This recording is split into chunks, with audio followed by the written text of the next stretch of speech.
That's All right, Cam, good thanks.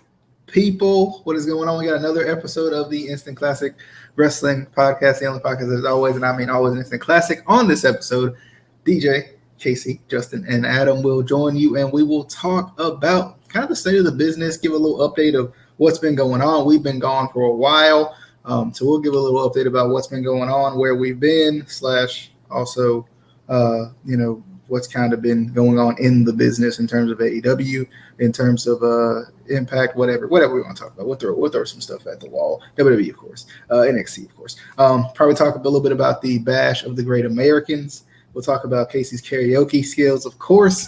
We'll also we'll also be able to talk about a whole lot of things in terms of what the business and what is going on in the business right now. So we're going to give you a chance. Get your popcorn ready. Get your drinks.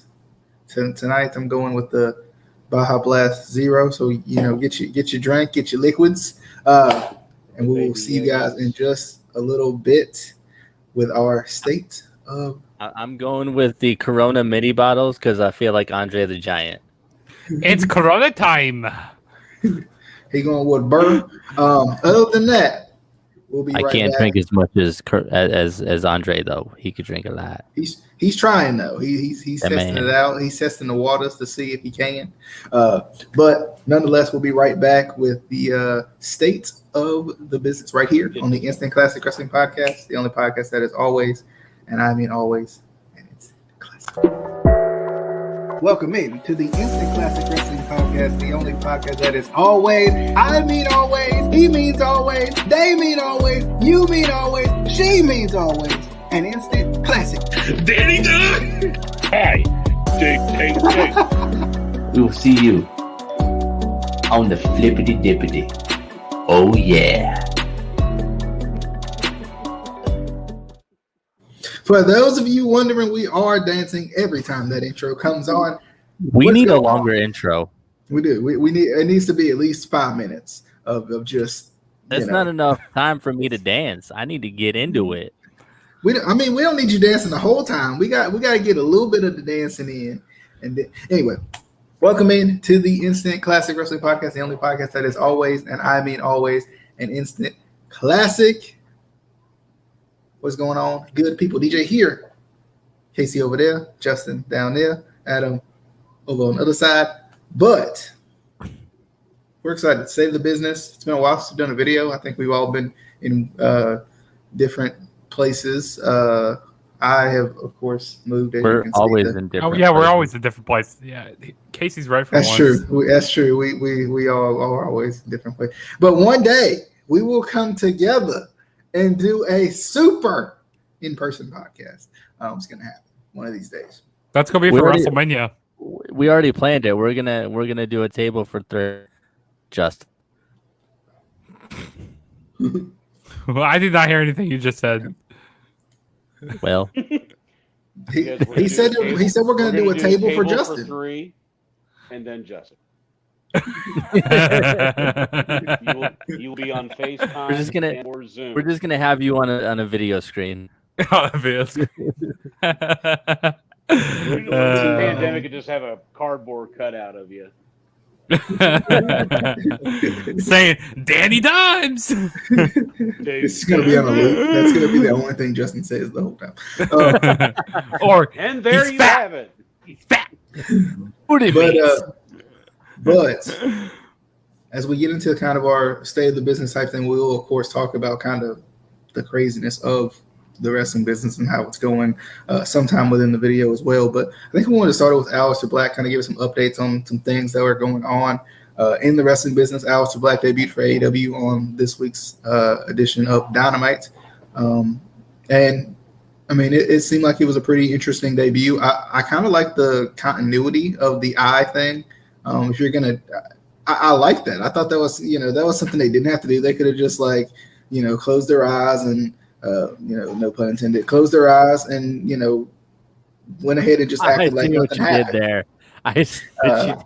So they could have just not worried about it and just, because it was stupid. That entire angle was completely dumb. But I like the continuity of it. I think they kind of molded his character around the end of his WWE time, which is something that does not happen very often. I don't think it's been a long time since we've seen a character be reintroduced in another promotion that kind of feeds off of what they did in the previous promotion in terms of like the storyline. Yes, sir.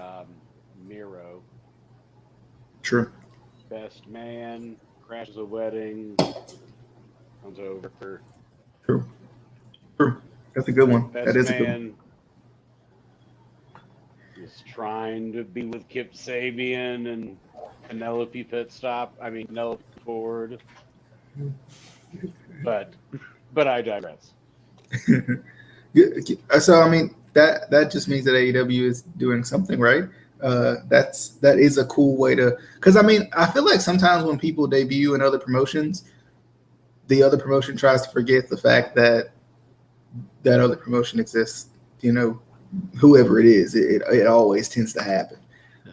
But nonetheless, real quick before we jump into it, Ronnie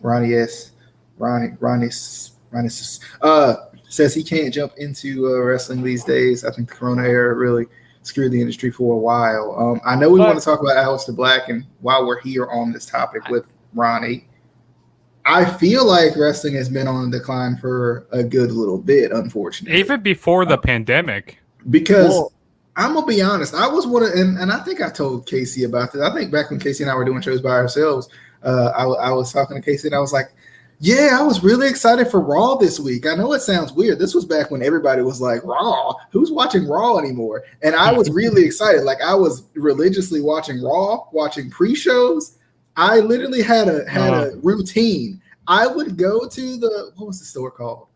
Oh, I can't remember. Ingles, because I thought it was Ingles. It's not. Ingles. I would go to Ingles. I would get 3 chicken wings. I would get 2 sides of mac and cheese, and I would come watch the pre-show and the pay-per-view. Every time. Never failed. He would. Never failed. And even when Raw came on, I would religiously be excited to watch Raw. I watched Raw on Monday, and I said, I cannot do this. I literally cannot do it. There's parts of it that are actually watchable. There's other parts of it that are absolutely horrible, like bad, like to the point, like I don't think there's an adult wrestling fan that watches that doesn't have any issue with the product in some way. Even my dad, who could care less about the inner workings of the business, just wants to watch it for what it is, will watch things and be like, they messing up wrestling. Straight up. I mean, I'm gonna kind of take the other side of this argument because I think yes, in a way it did hurt the business. But at the same time, I think it helped it in a lot of ways too. That is true. The no fans kind of hurt it, but at the same time, like you should be able to work a match and, you know, make it feel like there's fans there either way. Because when you're in training and you're, you know, doing like exhibition matches or whatever, you don't have fans there, but you're still working like there's fans there. You're still, you know, quote, working the crowd. So it should be no different than that, especially if you're in the WWE. If you're in the WWE, you're the best of the best. So you should be able to still work a match and make it entertaining, whether there's fans there or not. Yes, you know, when there's big title changes and you want the fans there for the pop, I get that. But for the most part, you could still work it. And also, there was a lot of cool stuff like the Boneyard match and other things that they necessarily wouldn't have been able to be done without, you know, the fans not being there. So it kind of benefited it as well. Also, I think indie wrestling really benefited because there was still indie shows going on. I mean, the midst of the pandemic, not many, But still, there was a lot of guys that have worked the entire pandemic. And some promotions really, really kind of got help from the pandemic just because people still wanted to go to see wrestling shows.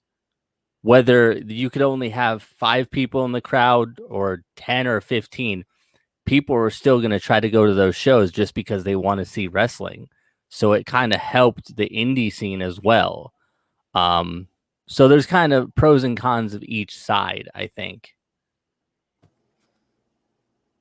Yeah, and I think too, in terms of like, because the main point was the Corona era kind of messed up everything for everybody, and let's just be honest, it definitely hurt. I think, on one hand, I agree with Casey that wrestlers should be able to work a match without necessarily there being fans and still make it entertaining. But I think the one thing that the Corona era taught us, if nothing taught us anything, was fans mean a lot to wrestling. Thank you, because I was going to forget that, and I think you read my mind on forgetting that as I go along. Didn't Impact go out of business like 15 years ago? That is true. Impact did go out of business at least 25, 30 years ago, I thought it was. So I think, yes, we learned about the importance of fans and how those reactions really get you interested in matches. Those reactions of "this is awesome" chants that we hated so much, the "fight forever" chants that I hope they retire, the "fight forever" chants, they do get you into these matches. They do get you interested in these matches. When it comes to Impact, I definitely think it did hurt Impact, because Justin and I, of course, have talked about this a lot, that they needed something because they were having good matches. Like, that was the thing. Like, Impact was having good matches, but then because they were having good matches, there were times where you couldn't even get into it because there was nobody there to cheer on those guys. And sometimes was it Josh Alexander and TJP who had like a potential match of the year candidate that people probably didn't watch because there was no crowd? Yeah, it was that 1 hour. It was that 30-minute Ironman match. I think it was before that. I think they had a pretty good match before that. It was the one with Ace Austin. I can't remember. Yeah, it was one of those. But at the same time, Impact, Corona or not, has its ups and downs. And when they have their ups and downs, they are extreme ups and downs. It's not like little like peaks and valleys like WWE will have or any other promotion. It's like, oh my God, it's the greatest thing in the world. Oh my God, it's great. And then, oh my God, they're going out of business. There's no in between. There's literally no in between. And Casey and I talked about this a lot. Impact is more scrutinized than anybody. And I think we can all agree that Impact has never, ever had the backing that AEW had in terms of a rabid fan base that is going to protect them at all costs. They never got that luxury. And also with Impact, one of like the detriments to them is like all of the changes that they've had in their entire existence. Yeah. They have changed their name so many times. They have changed, management so many times. They've changed owners so many times. It's changed like channel so many times. Like, it's crazy. Channel doesn't really matter that much, to be honest. But true. It kind of does. Not to the extent like I would follow a wrestling promotion from channel to channel if they were consistent in who they are, what they want to do, management, ownership, booking. Can I make a rebuttal to that point? Because no, you can't. Because I think the channel matters. No. Sir, the channel matters. No. Sir, I said no. Because I'm about to make a good point. I understand. The channel matters for casual fans. The channel doesn't matter for us because we're going to find it despite ourselves. We don't care where Impact goes. We're going to find it if we want to watch it, of course. That's what I was going to go with. But like casual fans, the one that comes to mind most often for me is Rabid, because he just he was a WCW guy for so long, and like that was what he watched. That was his wrestling. That was his Monday night sit down and watch. But is so fucking. He is so stuck in his ways anyway. Like, if it doesn't have the monster, the beast, or whatever the hell, it's trash. But I think at the same time, like, you can put him in a casual fan's mold. He likes a certain type of wrestling in the same way that the casual fans nowadays are clamoring for something serious, something that's worth a darn, and something that's sport like that is consistent. And I think we're all clamoring for that, but more so casual fans are like, I can't watch Raw. It's absolutely horrible. Why would I watch it? And especially it's 3 hours long. Like, nobody wants to sit through a terrible book show that's 3 hours long, that insults our intelligence. Like, I just can't do it now. And especially with there being no fans, I just can't do that. I could sit through Raw if it was good. I'd rather have Vince Russo writing the show. Now think about what you just said. I don't. Can we kick him out now? Bro. But I feel like wrong with you. I feel like the fan who watches every promotion of wrestling, who would watch every promotion there ever was, is easily gonna find wherever Impact may be, whether it's on Twitch or whatever. But like the casual fan is not, and some of it is the decline of television too. Like, some of it is the decline of television. You're not flipping through channels anymore. You're going on Netflix, and I don't know why the heck there's no wrestling promotion on Netflix. I don't know why the heck nobody's been like, Netflix, hey, we can help y'all out here. Also, an issue that I have is like WWE they own the rights to the libraries of like ICW, Evolve, Progress, Evolve, all that stuff. You talk about NXT, ICW, NXT Evolve. What else? What else is there out there? But they are not promoting this stuff. That will get so many casual fans to be like, "Oh, who's this guy? Let me go check him out." Like, well, you got to remember too, and we talked about this before in a previous video, WWE cares about the brand. That's why everything is NXT Evolve, right? Because they're trying to like promote their own brand within this whole the hardcore fan may know as Evolve. The issue with that is that completely changes what Evolve was, and it takes away. Does it actually say NXT Evolve? I don't remember it saying NXT Evolve. There's a show that's NXT Evolve. I've seen it. Well, I've seen them promote it. I've seen them promote it. The other Evolve shows are just Evolve shows. Yeah, but they're trying to like rebrand it to be a WWE branded show, like always. But still, it's still an introduction to other like promotions, other wrestlers, because there's wrestlers on there that aren't contracted with WWE. That probably should be, but still. Speaking of, we're just talking about, kind of like, how wrestling is going down and stuff. Like, we're talking about, so last week, Impact, they hit the lowest like ratings. Like, they were like at 69K last week, and they were going there. I think Impact was saying, oh, that was because, something was wrong with like the TV guide. It's like, come on, like, why do you have to blame it on the TV guide? I mean, seriously. I mean, you can watch, like, I don't understand why. I know what it was. I know what it was. Tell me. They looked at the wrong demo. That's what it was. They looked at the wrong demo. They looked at the wrong demo. They were trying to switch the channel to the right channel, and the remotes didn't work. All the remotes just stopped working. People thought they were back on Spike. That's what it was. And also, I feel like with this whole Kenny Omega stuff, it really it's helped out a little bit, but I don't think Kenny Omega has like been this like Lord and Savior. My TV. It hasn't been this like Lord and Savior for like to save Impact and stuff, like to make the ratings go up like so drastically. Well, you can't just do it with Kenny. Yeah, I know you can't just do it. Yeah, you got promotion that has this rabid fan base that you could literally poop on the ground and say, "Hey, there's poop," and the fans will be like, hey, there's poop. Hey, look, there's But- poop. So you have to do that in the same way with Impact. Like you have to promote them on your promotion, so those rabid fans will be like, "Oh, Kenny Omega's on Impact. I love Kenny Omega. I'm gonna go watch Kenny Omega."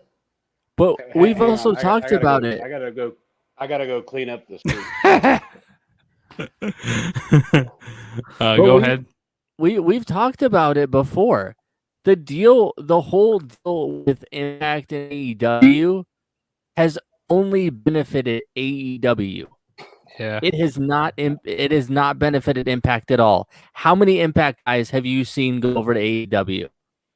But you see Kenny Omega and AEW guys on Impact Well, we all saw. the time. Yeah, we saw Like- Matt Hardy and Private Let me give you Party. the list. I was going to say, let me give you the list. Matt Hardy, Private Party. This is minus Kenny. Matt Hardy, Private Party. Gals and Well, Gallows and Anderson, they're signed with Impact. right, but they're more heavily exclusive now Yeah. on AEW. More. Oh than yeah, Impact. you can't forget about Tony Khan. You know, he goes over to Impact sometimes. You can't. Tony Khan does not matter. The con man. We don't speak of him. We've all been conned by the con man. The markiest of marks. Booker of the year. I mean, because back to Ronnie's point, I can understand your thoughts on Impact. It's just and why does AEW have some attendance but Impact has none? That's well, on because Impact. they're pre-taped right now. Like they tape their stuff in way advance, and I guess AEW, they do their stuff live and stuff. But at Slammiversary, they're going to be having fans back, and then I think they're going to be having some tapings, and then fans will be back for those. It would be career suicide for them to try to go into different buildings and what right now, because they do not have the budget to do so. Yeah. Well, AEW again with the money mark of money marks. Now, after they went through their process of trying to do shows at Daly's place, now they can expand because they have been doing well with their pay-per-view revenue. So they now have the means to. Impact does not. So well, I mean, they're just trying to, and I'm not saying that they're necessarily a sinking ship, whatever. They're just stagnant. That's all. Yeah. That's all they are. Yeah. Well, and I think too, it comes down to going back to this point. It comes down to business too. It's a business decision, right? It's AEW said, and we've talked about AEW and their thoughts on let's just say the virus. We talked about they're coming from a different standpoint than I guess Impact is, because we've talked about it before. I mean, you could get like Impact doesn't need fans per se. You can have plant fans or like indie wrestlers who just want to get their rub elbows with guys in Impact to come over. Studio wrestling. It's old studio wrestling. Yeah, so I mean, it's not like it's not something that they couldn't do. I think it was just a business decision for them. They didn't. I'm assuming they didn't feel like it was safe in the smaller arena that they use to have fans. Now, Justin and I talked about it. Could they have some? Could they have a select like some of the locker room, hanging out? The locker room that's already there anyway. Yeah, I mean they did that. They did that for one show, but it was like only for that Josh Alexander and TJP match, and then they went backstage after that. I go like, what? Yeah. Bring in indie guys. Yeah. They do it all the time for guys with extra work with WWE. Mm-hmm. Like anytime, you have somebody thrown out in the crowd onto fans. Those fans most of the time are workers. Yeah. Like, especially when like Johnny Gargano got like ricocheted into the crowd, the guys that he landed on were workers. Well, and let's just be honest. Like, you could probably get indie wrestlers to do it for nothing if you don't have the budget. Like, exactly, and that's what I'm saying. Like, there's indie wrestlers that just want to glean information off of other guys who are in Impact, who want to grow, who want to develop. And Casey is one of them. Sir, He wants to get that spotlight. Sir, you are banned from the building. We will not give you offended. Now, and I don't know, Ronnie, if you're talking about what they did in NXT, which I thought was the best way to do it was have the roster be out there, have indie guys or whatever be out there and cheer on the guys, because I thought that was way better than the Thunderdome and way better than having no crowd at all. Some noise is better than no noise to me. Mm-hmm. Yeah, I thought NXT worked well because it was NXT trainees, and most of them were guys that were kind of unknowns. It wasn't like, having, Johnny Gargano or, Adam Cole or whatever in the crowd. It was, guys that are training in NXT, but you maybe didn't necessarily know, especially if you're a casual fan. I mean, you're talking about the NXT being around the ring for like Monday Night Raw and SmackDown stuff? You're talking about that, right? Like in the crowd, yeah. Yeah. Mm-hmm. But like, if you're a super indie fan, like you probably picked out certain guys here and there.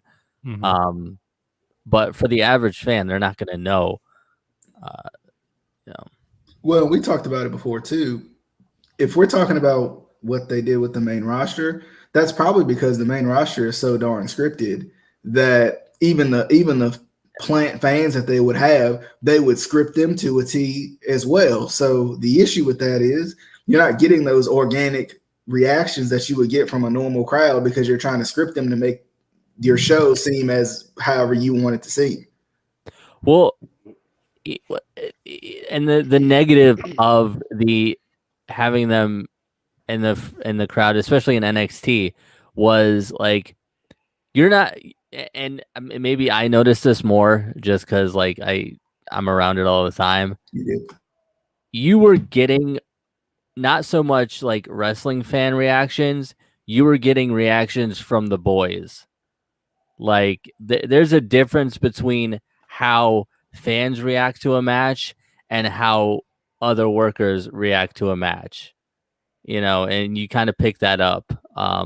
So it was a different reaction to like they were going way over the top with their reactions and like, banging on the plexiglass and it was just way over the top, which is more of how the boys are going to react rather than fans.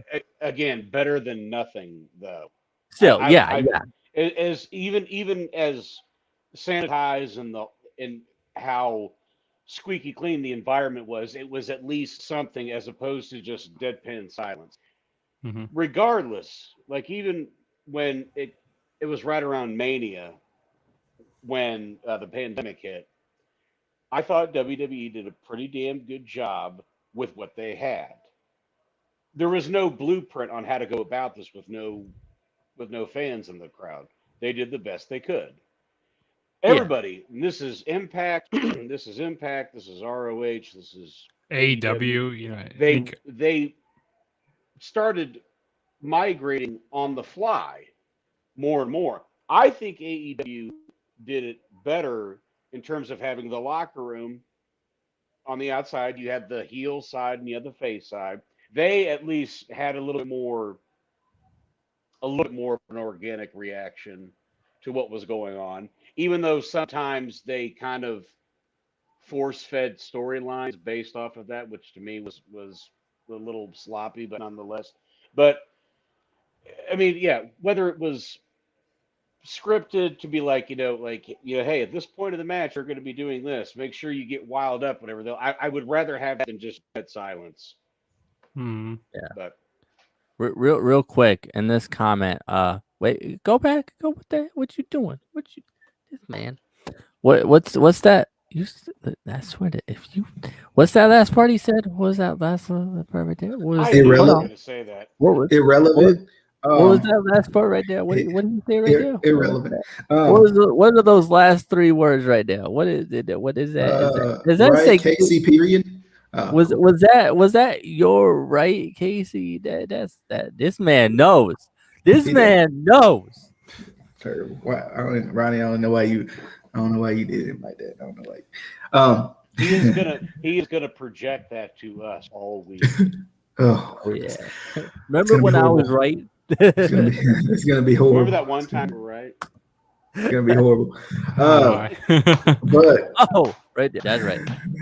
Can we just But, blow that up on the screen? Is that a feature on here? nah. Can we make that a T-shirt? I mean, you're the T-shirt guy. Aleister Black's debut. Of course, we got on a sidebar, which was kind of the main bar of the thing, so it kind of worked. Aleister Black's debut on AEW, and I think since the last time we talked, Andrade has debuted on AEW. Yes. Has there been any more debuts to note of that you can think of? was it Mark Henry? Oh, maybe we already talked about one. I think we talked about him. Zelina Vega returned to WWE. Yep, Zelina Vega returned. I think that was about Tegan Knox returned from injury. That's another one. And also Shotzi and Tegan, they're on the main roster now, I guess. Tony Storm got announced that she's going to be on SmackDown. Yeah. The draft is coming up here soon. That's going to be nice to shake things up again, because I tell you what, Raw needs a shake up. The superstar. Can we stop with the draft? Can we stop? Can we just stop? Right. Jumping into Aleister Black's debut, which I thought was a good debut. I think it was interesting. I think somebody had rumored it out there before it happened. I don't remember. I really didn't get a chance to watch the debut per se. I watched a little bit of it, but I didn't get a chance to watch the whole thing. So I'll kind of kick it to you guys on your thoughts. I'm gonna probably pull it up while you guys give your thoughts. There was a lot of positives and a lot of negatives. We'll start with the in-betweens. Start with the negatives. That start Adam with the in-betweens. Talked about it. The in-betweens was the nice suit, though, with the nice vest. I like it. Very C.R. O'Malley-esque. So that was Did he do gimmick infringement? You know what? I like him, so I'm going to let it slide. Okay. This is one-time thing. All right. This is the one time I told him, and I told him, I called him. I said, "Listen, you gotta calm it down. You can't be looking as sexy as C.R. O'Malley. You can't do that. You can't." And then he roundhouse kicked you in the face like Rex Kwando. He did. Rex Kwando.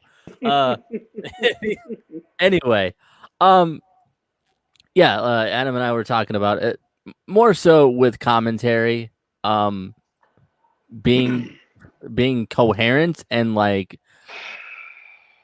you either have to go with it's happening, he's gonna debut, he's gonna be here, who he is, or you do the whole NWO or the whole Outsiders where wait, I know these guys, but why is he here?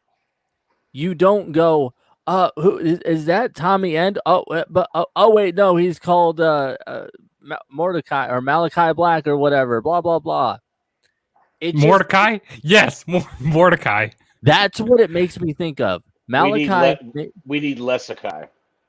Yeah, but make it feel like you know what's going on, not like you were just handed a piece of paper and like, oh, his name is Malachi Black. Like, it just made it feel unprofessional. On top of that, and this is something more on you don't put, as a commentator, as a manager or whatever, you don't put yourself over. You put the talent over. And again, it's with Excalibur saying like, oh, well, I wrestled this guy 15 years ago in wherever, Germany. No, that is, it's not a big thing, but it's still putting yourself over. You don't put yourself over. You put the talent over.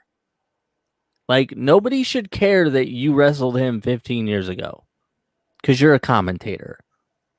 Also, why the hell are you still wearing a mask as a commentator? that's a sidebar thing that we can get onto at some other point. But it just there was no consistency. The debut was fine. The debut itself was fine. I liked it. I liked him taking out Arn, and I liked him taking out Cody. It made sense. And I'm getting to be okay with the name because I looked into it and it was his idea. It was a gimmick that he'd been wanting to do in WWE. I think it was actually the gimmick he was starting to do before he was released. So okay, if it's something that he was working on and that he's been wanting to do, I will let the name slide. And a friend of mine was talking to me about it and saying, like, if you say that Malachi Black debuted in AEW, you're gonna be curious and be like, okay, who is Malachi Black? And for the more casual fans, they're gonna look into it. And my friend was saying, like, not necessarily that Vince and Tony Khan are working together, but there's obviously like moles in the companies that are feeding each other information and helping each other in a way. Because again, if casual fans hear like, "Oh, Mordecai Black or Malachi Black," it's the same thing. It's the same thing. Debuted, they're gonna be like, "Who is that?" And then they're gonna look into it, and they're gonna be like, "Oh, well, who is Tommy End? Who is Aleister Black?" Where are they gonna go then? They're gonna go to the network because again, WWE owns the catalogs to a lot of the promotions that he worked in before he was in WWE. So it's kind of it backtracks to WWE either way, but again, they're going to be more curious if they hear, "Oh, Malachi Black debuted." Okay, who's that? I want to look into who that is. I want to find out who that is. I mean, if you just say Tommy End, debuted, yeah, a bunch of indie marks are going to know who that is, but it made me realize that, yeah, that's not going to be as good of a idea as if you just change his name and make it more like, "Oh, who is Malachi Black?" But again, the debut was fine. It was just commentary. You need to be consistent. You need to know. You need to sound like you know what you're talking about, or make it make sense. So, I'm sure Adam has more to add to that because he's.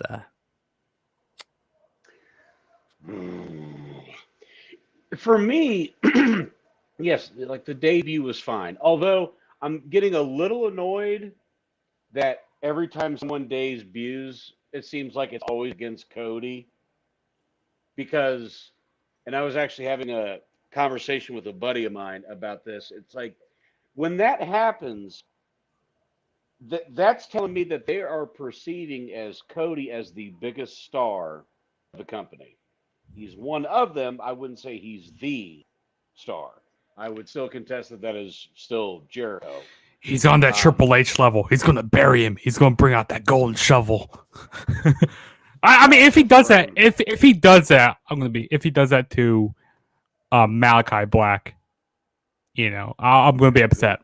Who knows? But again, like I'm not really crazy about the name, but like the way Casey was explaining it to me earlier, I'm like, okay, I can get it. But yes, the biggest indictment is on Excalibur.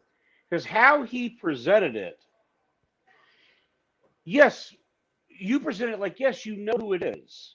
But you also reveal the fact that it's like you knew he was coming to the company. I'm like, why not just lay out and just be shocked of what's going on? That the first person that he kicks square in the face is Arn. It's like he just committed the ultimate sin, attacking the legend. It's either that or like what me and Casey were kind of collaborating on it was let him say what the name is. Let him reveal who he is and what his intentions are. Not just be like, I wrestled him 15 years ago as Tommy End, but now he's Malachi Black. It's like, no one's gonna know Excalibur. And the thing is, you don't always have to know the person. Like you can leave it, you can leave it obscure. You don't, it's like you don't always have to show your hand in that instance. So that would have been me. It was just like let it organically grow and just wonder like, oh my god. The other thing I would have done too was Cody wrestled earlier in the night. Yeah, see, that's what I was wanted to talk about. Like when they made the lights go dark earlier tonight, like, oh yeah, dude, it's like a power outage or something. And like the commentary, they kind of shrugged it off. Like I thought that was like a little awkward there. Like I feel like that something was going to happen later on in the night, and then when the lights go dark, later on in the night, they stayed darker for a little longer. So I mean, the surprise was cool, but I agree with both you and Casey.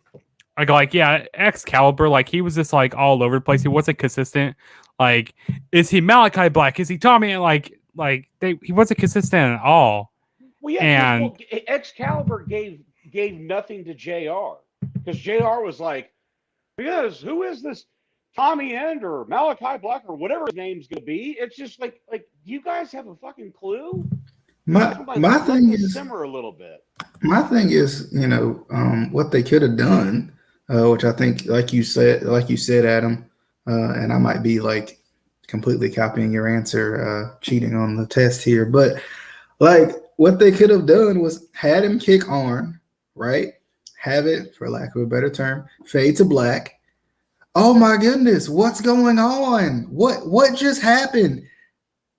But he turned the lights off, so show's over. Bye, see ya. Who was that? Like we've seen him before, but who is this guy? We've seen him somewhere. We've seen something. We've seen the vignettes. It doesn't matter. Fade to black, fade to his vignette, whatever, and then have it in the show that way. And then you're kind of, for those who don't know him, you're in this air of mystery. Who is this guy? What just happened? You end the show on something that's like, okay, next I gotta watch next week because I gotta figure out who this guy is.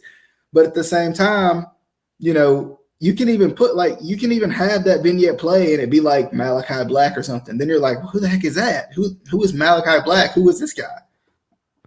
Well, similar to that, what I would have done is I would have had him debut again, similar to the Outsiders, where the commentary just goes, "Wait, what is he doing here? What is he?" You don't say his name. You don't say his name at all. You don't say a name at all. You kind of hint that we know who this is, but why is he here? He takes them out, fades, ends the show. Next week, fades to black. Next week, you have a either a promo or a vignette where like it's a dark room, with like candles or whatever, fits his gimmick, and he goes, why he's here, who he is, his name, all that. Let him say that, and it then it would help the gimmick because you understand the gimmick more. I get it. Then you have Excalibur come out and be like, I fought him 15 years.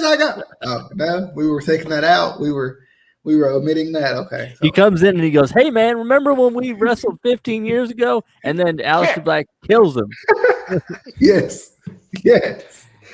I'll tell you what, WWE, they screwed up when because wasn't something like with his contract, that's why he didn't have to do the 90. You could have just ended that sentence that WWE screwed up, and it would have.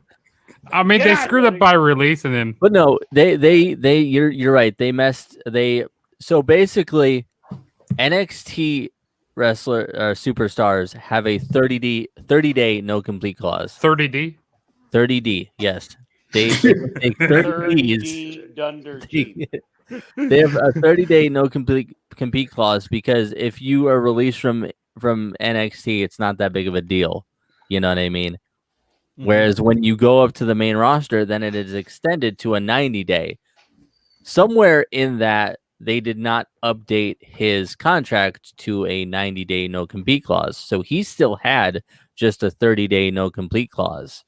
So he was released about a month ago. Month later, he's on AEW. which was smart on AEW's part to grab him as quick as they could. Yeah, that's smart on their part. Yeah, I definitely agree with that. Also, I kind of want to go to like a sidebar. Do you think with No. all these superstars that ex WWE talent that AEW is hiring is hurting AEW? Hey, remember when they said they weren't going to take all the former WWE guys? I'm just curious to where's the criticism. Jericho, and they're using that against him, and rightfully so. I'm just curious though, like where's all the criticism for them taking ex-WWE guys, AEW fans? I'm just curious because they never criticized AEW. Because when TNA did it, sorry, my fault. No. Speaking of that, real quick, this sidebar to the sidebar to the sidebar. One thing I want to bring up, because you mentioned the fans, you mentioned TNA, it made me think. Okay. Got one more thing. Which, by the way, folks, follow us on TikTok, the ICW podcast page. So there is a gentleman on there. His name is Heel Josh, and oh god, I can't stand him. He played a clip from Busted Open with Bully Ray and Dave LaGreca. And they were talking about the promo that Eddie Kingston cut after they went off the air a couple of weeks ago. And Heel Josh said this is another daily reminder why Bully Ray is stupid. And he was essentially saying, that I love Eddie, but he needs to shut the F up and stay in his lane. Because when you're poking the bear and you're acknowledging the other side, when you're trying to garner reaction to, quote, send them home happy, you come off disingenuous. Because, and again, he never said specifically WWE. He just said the other channel. Well, here's the problem, Eddie. Who are you referring to? You're talking about Fox? Are you talking about USA? Either one of those are garnering more ratings than you guys are. Pop TV. Which is say what you want. And what's what kills me when it comes Access to the TV fans is they're talking about how great their product is, but they're doing nothing to garner new ratings. But anyway, well, and again, I'm a big Eddie Kingston fan, but that was not the way that you go, because like Bully said, wave the banner, tell me why AEW is good without acknowledging the quote other channel. Also, in that TikTok, Heel Josh talked about, oh, well, didn't you do the exact thing when you came and when you debuted in Impact and talked about WWE? And I was like, that is completely different. That was on air, and that was to get a reaction. In character, to get a reaction, to get people to be like, oh, we should tune in to Impact. That wasn't after the show went off the air to just the crowd that was there. Like when Taz went after all the world champions at the time, when he was doing the FTW thing, the original FTW thing, where I am the crowned world heavyweight champion, all these other guys, Hogan, and he started running through everybody. He was saying that he was showing disdain for the other companies. Again, in character, as the Taz character, not Peter Sinosha, as Taz. Because those guys are afraid of me. They can lace up my boots. I'm the uncrowned champion. But he did it. He did it in character form. Yeah. Regardless of that, whatever, though, if I'm to hire somebody as a consultant or anybody to help me book or just take into consideration what the guy's saying, whatever, though, Bully's going to be the wise guys I'm calling. Because you talk about evolving, because just like this is a guy that came from ECW. I almost said ACDC. Came from ECW, the hardcores of hardcores. Then the work evolved where him and Devon are arguably one of the best tag team wrestlers ever. Like pure tag team wrestling. Not just all the hardcore stuff, pure tag team wrestling. The dude's been around for a long time. I think he has garnered enough cachet with us to have an opinion on the matter. But just the fact that everybody went after him because, as Casey alluded to, Heel Josh was like, yeah, but you went into TNA and said, WWE, I got 2 words for you. Trademark this or whatever. It's like, yeah, dude, it was at the tail end of a pay-per-view in character. And people know who Bubba Ray is. Yeah. And sorry, Eddie, you've been around the block for 19 years. You had an opportunity to go to WWE. You decided not to. God bless you. Cody can talk shit. Jericho can talk shit. Anybody who's ever set foot in that company has got a valid opinion of said matter. Yeah. But if you're just poking the bear just because that's the trend, that ain't working for you. Yeah. One thing that I think we hadn't mentioned yet, and I don't know how many more points you guys got. Justin, did you have a point on that? No, the point that so go back to the point. So with all these, ex, superstars that are getting signed by AEW, you think this is like hurting, AEW and stuff, that they're signing all this WWE talent? Because, you push all these guys towards the front, Aleister Black, I still want to call him Aleister Black. I for some just reason. want to say Aleister Black. Malachi. Yeah, Aleister Black, and then Andrade. These guys all get pushed up toward the front, okay, and then you push up, and then you push these other guys. Like Jungle Boy. He had something going. He kind of gets pushed to the back and stuff. So there's guys that gets lost in the shuffle now because they're bringing all these ex WWE superstars in. Like it gets to a point where we're like, okay, enough's enough. Quit signing all these WWE talent so much. I don't know. That's just me. Well, I'm happy for Tom that he got signed to AEW. And if you guys were going to use every other name, I'm going to use his real name. I'm not going to try to say his last name because I don't want Bujin. Brady? Budgeon? Brady? Budgeon? But Brady? I don't know. Oh, it's not wrong. No. Wrong Tom. It's not the cheating. It's not the cheating quarterback. Okay. God. No. But I think 2 things are an issue with this. One, you don't want to start signing so many guys that guys start to get lost in the shuffle. And I understand that they're going to be debuting a second show. They're not ready for a second show. They can barely book a consistent single show. They are not ready for a second show at all. I mean, they already have AEW Dark. They have Dark Elevation. Yeah. And their main show, and they can barely book their main show consistently. And they want to have a B show? No, you're not ready for that. Your guys are going to get lost in the shuffle, and it's going to be like it already is, and just a copy of WWE. They want to be an alternative. They're just being a copy. And we saw how well it worked out for them going on Fridays. I think that's what the other show is going to be on. Yeah, it's going to be right after SmackDown. Yeah, and it barely sniffed out 500,000 people. They're not ready. They're not Friday ready. Night But nobody's ready for it.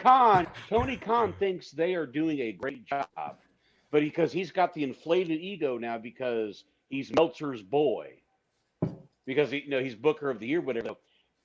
He takes none of them take any type of criticism at all. Rather than taking it to heart of like, okay, I agree with this. I agree with this. I don't necessarily agree with that, but you know what? I'll take that under advisement. It's just like, no, we're doing such a great job. Look at it. Like, never mind about that. Look at the bird over here. Look at our ratings. It's like, buddy, we're just trying to input some ideas into you to make the product better.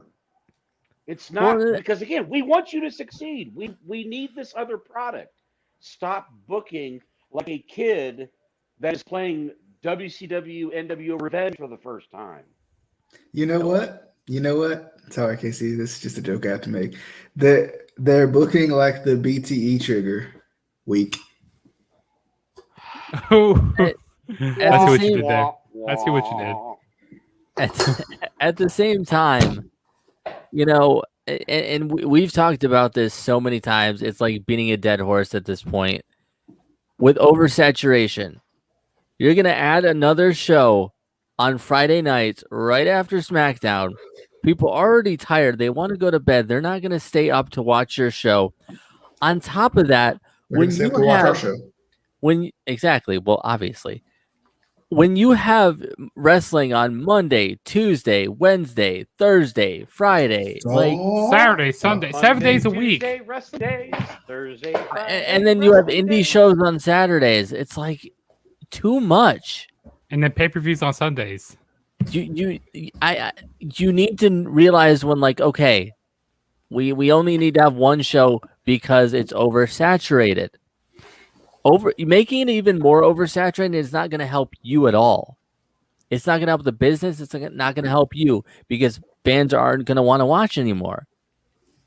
Fans need a break mentally. You need to let these shows breathe. Yeah.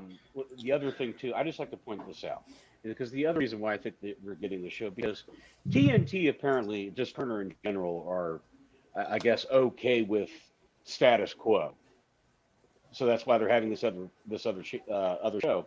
Plus, along with Elevation, Dark, all that, they have too much talent that they can't all be featured on television. I'm like, but you can intertwine them out, whatever, though, to get them some airtime, to make the stars look good. You don't need another show to feature them to try to make them into a big star. Some guys just need to be there to get beat to make the star look good. And how about this? Yeah. Since their inception, you know how many people they've cut? One. And that was Jimmy Havoc. Yep. Had it not been for the Speak Out movement, he'd still be there. So they just keep piling on. They keep hoarding all this talent, and they Just like WWE does. Same people. Yeah. WWE does the exact same thing because again, the business. Al Snow, God bless him, put the business philosophy perfectly. The business needs to go like this. It goes like this right now. The top stars face the top stars. You have the middle card that are kind of just going to be there, and then the lower end guys are going to be pre-show, main event, or they will never see the light of day. Well, Go ahead.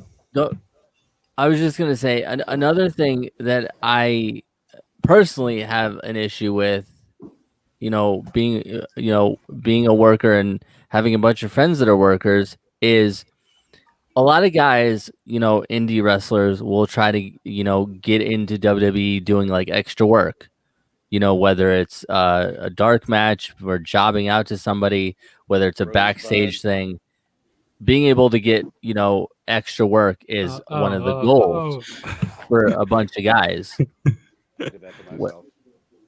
What? He said Rosebud. He said, to do extra work, to be an extra, and I said, be a Rosebud. And then all of a sudden, Justin started to I'm like, I did that to myself. My trainer was a Rosebud asshole. Was he? Yeah. Was he the buddy? He was a Rosebud. He was a medic. He got knocked out by Heath Slater. So yeah. He's got kids, damn it. He got kids. He got. But the issue with AEW is pretty much everyone on the roster, like established guys, they all have schools all over the country. So when they start to go out on the road, guys like me, guys that I train with are going to have no opportunity to get extra work because they're going to use guys from their schools, which sucks.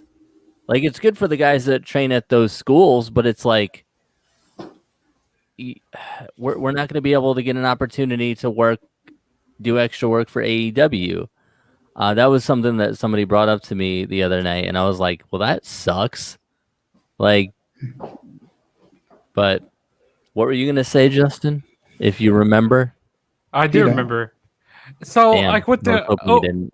like with the oversaturation, like I feel like every company they're kind of doing like copy and pasting, like doing the same stuff, and like that's why I feel like the wrestling business isn't growing right now, and like ratings aren't going up for WWE. I mean, they're going definitely down for WWE, and then AEW they're not gaining any new fans, and there's this way too much wrestling on. And I remember a few years ago, like, yeah, I was so happy wrestling on every day, Monday, Wednesday, Monday through Sunday. I was happy, but like, no, this is just way too much because I want to live my normal life. Also, I don't still want to be consuming myself with a whole bunch of wrestling, but I do love it. I want to see what the outside is like. I want to see what else. And maybe I'm weird. maybe I'm weird, but like I can't binge watch wrestling. Like I've tried. I've really tried. Like I've really been behind on stuff and been like, you know what? I'm just gonna knock a couple episodes out. Nope. I've been binge watching Ring of Honor because Ring of Honor is only like 50 minutes long, and it's pretty easy to sit through. They're perfect. It's exactly what television wrestling needs to be. About 3 or 4 matches, bunch of promos, couple of matches, you're gold. And the same way with NWA for me. Yes. Go ahead. The Briscoes match was pretty good too. The Briscoes match was the Fire on the Farm. Enjoyable. DJ, if you haven't watched that, I definitely recommend go checking it out. Yes. Because there is nothing better in this world than listening to Jay Briscoe, who he can say whatever he wants, because I'm afraid he would come and kill me. To listen to him to go, come on, get up, chicken. Get up, chicken. I was at a Ring of Honor. Show, and they, these poor 2 jobbers. They were there to make them look good, whatever though, and they did a good job. But these guys were assaulted in a work setting. These guys were assaulted, and the guy I was sitting next to, I was bullshitting with most of the night, whatever though. I'm like, again, that's the best part I love about Jay, of his believability, because he just looks like that he would like eat your children, and he goes, because he probably would.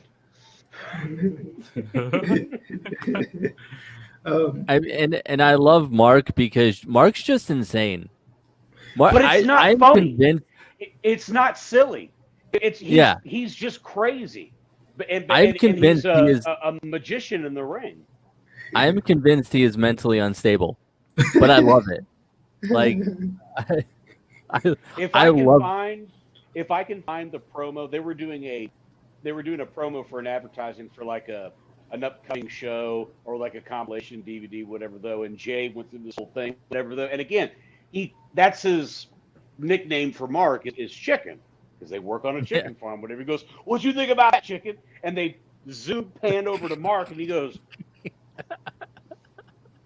"I can't believe it! This time next week, all the way, Jay and Mark Briscoe," and it just goes the whole thing, whatever though. But I can't look away.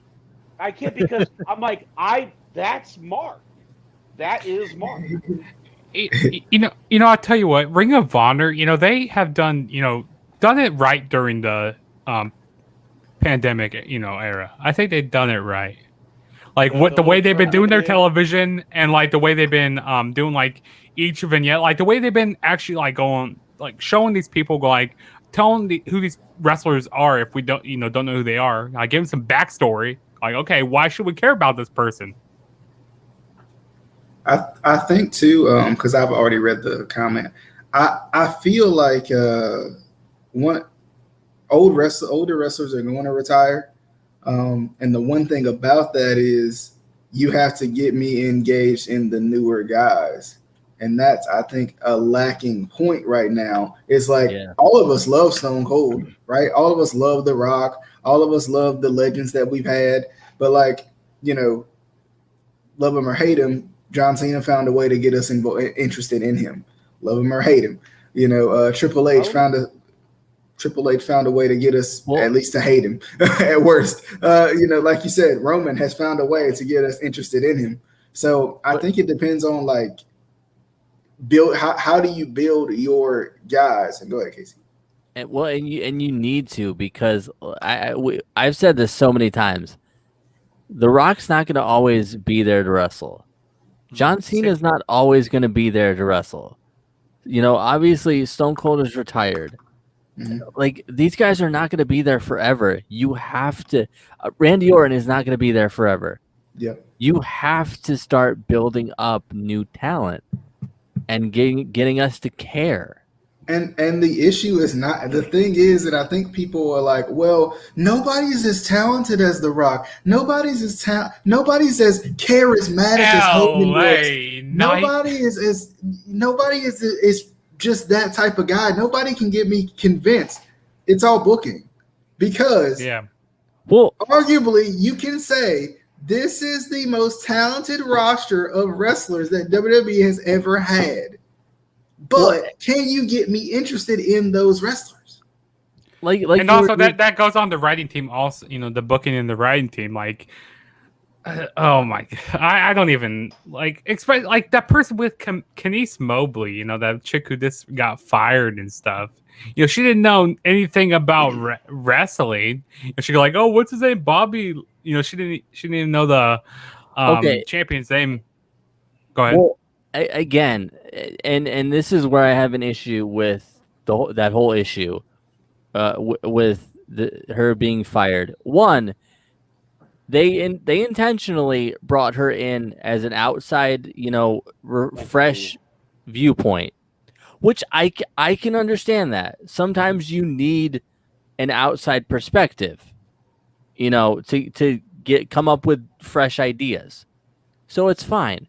My problem is, and I've lost a lot of respect for wrestling fans because of this, they made wrestling groups and chats and did all this stuff to try to get her fired. I heard there were death threats sent to her.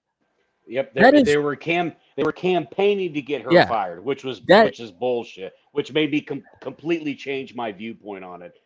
As opposed to a week ago, we were like, what is wrong with her? Then the fans forced the issue the wrong way. Yeah. True. That's just wrong. Mm-hmm.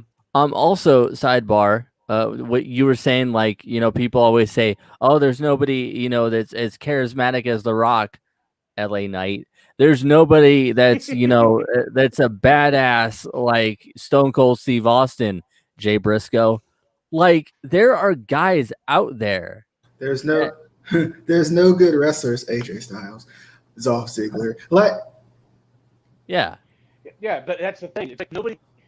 We are having the Pavlovian dog reaction to watching wrestling for the moves. But again, there's no characters. There's not that element of charisma from these has.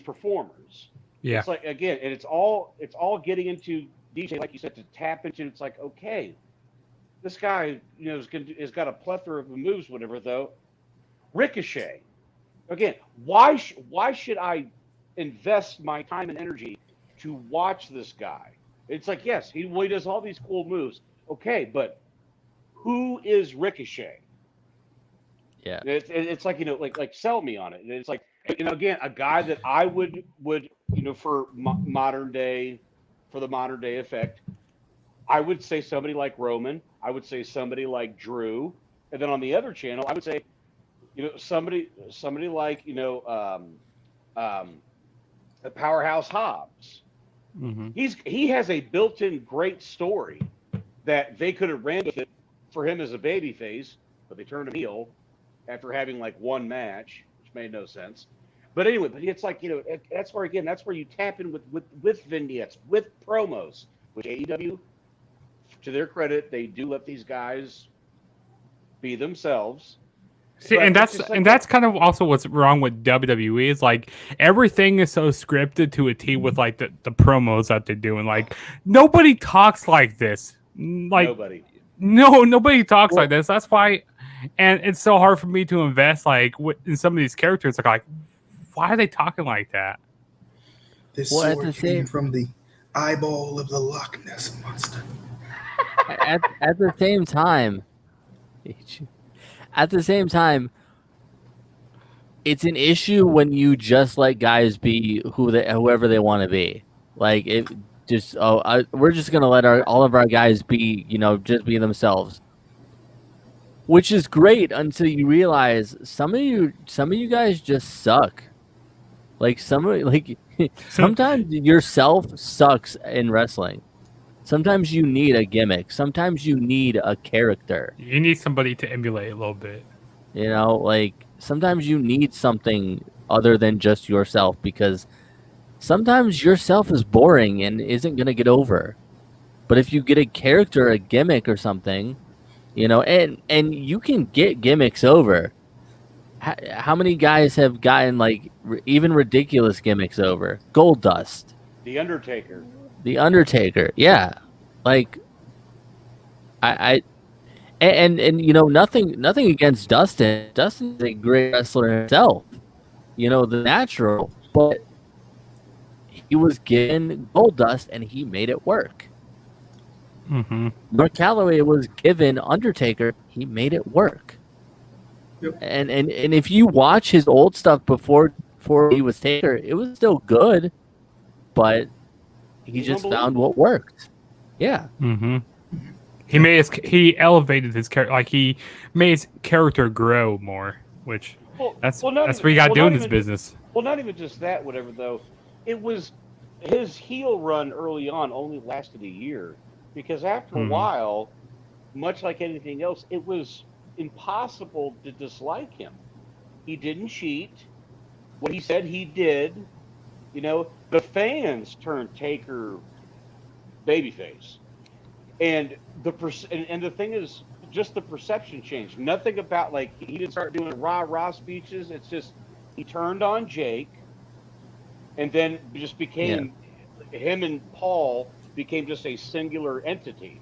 Whatever that's, which it's one of the best turns ever. It's not like Austin Brett type of double switch, whatever though, but Jake confronts him and says, "Whose side are you on?" And Taker just says, "Not yours." And that was it.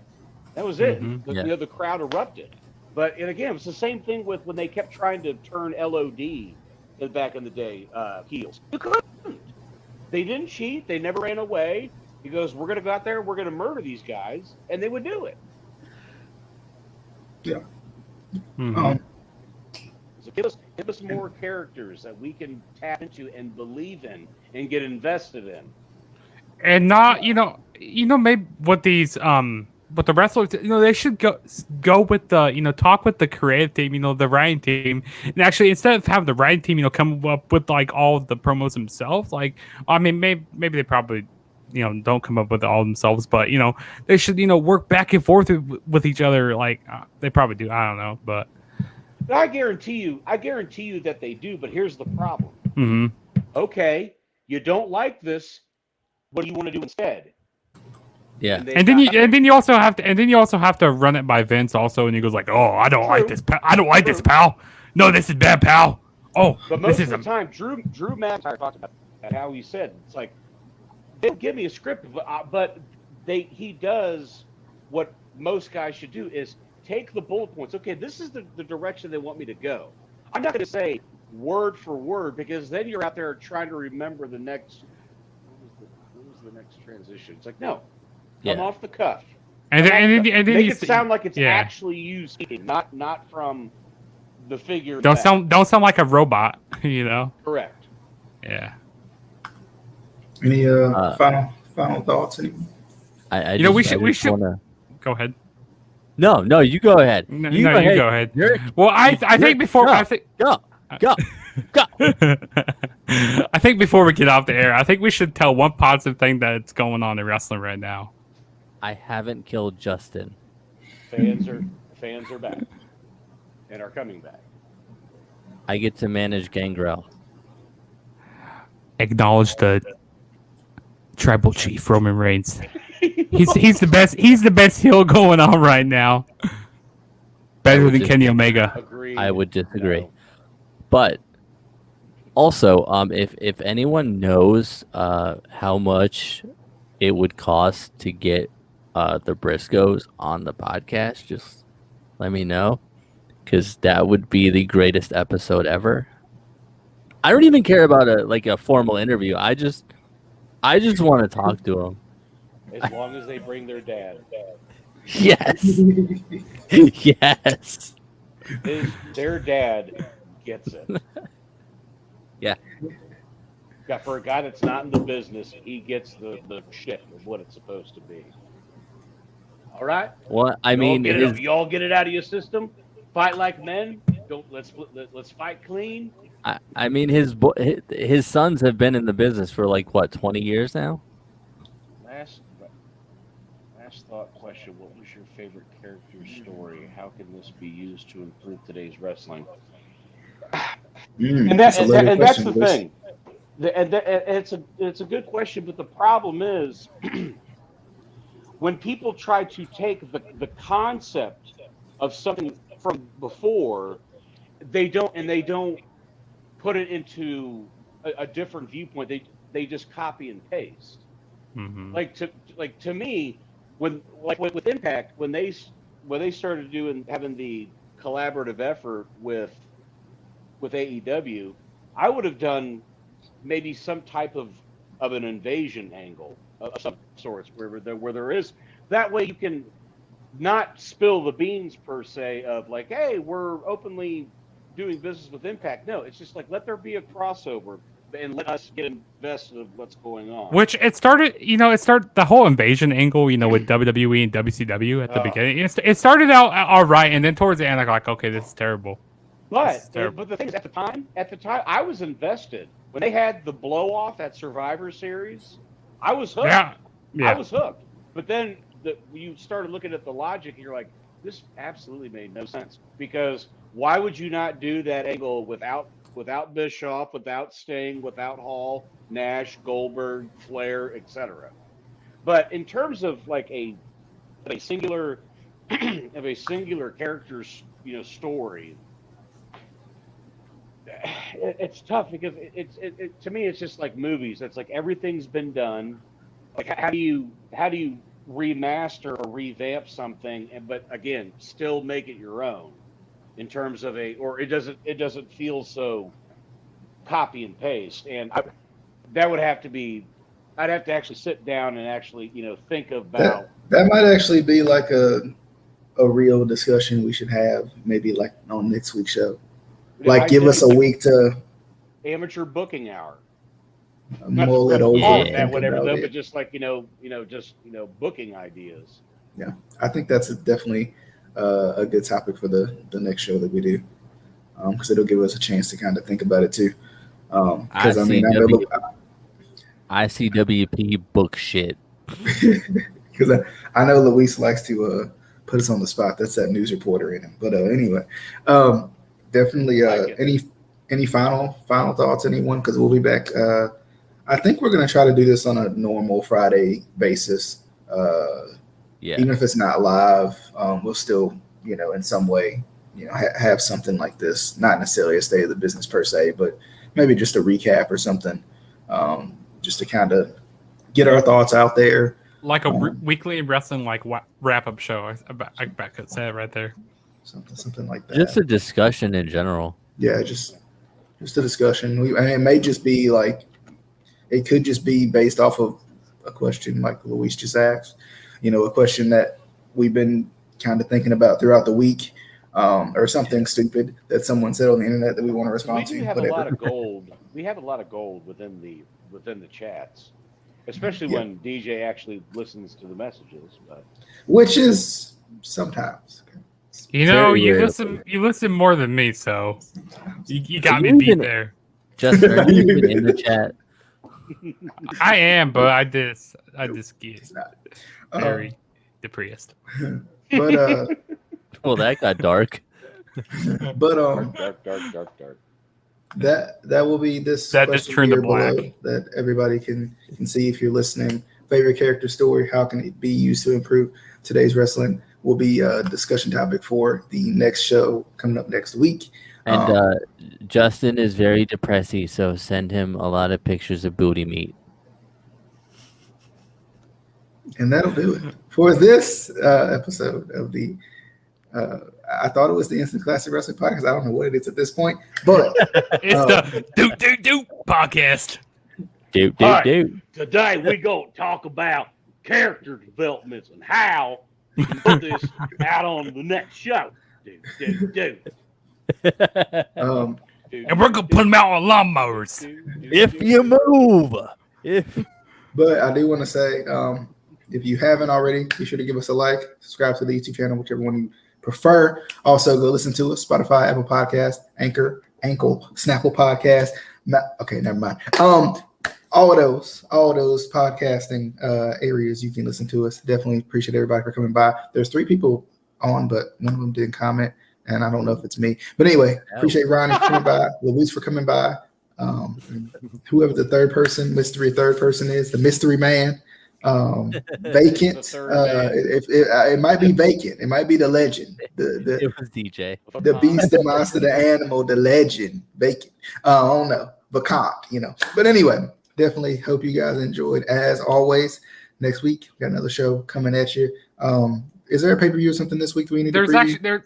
Oh, not this. Oh, Or actually, try to at least. next week there is a Slammiversary, which Well, Justin and I, of me and course, will do that DJ one. will be preview, and then Money in the Bank. Yeah, Is next July week. 18th is Money in the Bank. Yeah. So And I then mean, we may try to do a preview of that. Worst come to worst, Justin and I can do one. Casey and Adam can do one. So in that way we can all give our thoughts in that regard. Somehow we'll figure out something. We'll do something. And then this Sunday is Best in the World for Ring of Honor. Yeah. Ooh. Yeah. So, but should be an exciting week. Definitely hope you guys enjoy. Appreciate everybody for coming by. As always, for Casey, Justin, Adam, DJ, we'll see you guys on the next episode of the Instant Classic Wrestling Podcast, the only podcast that is always, and I mean always, Booty meats.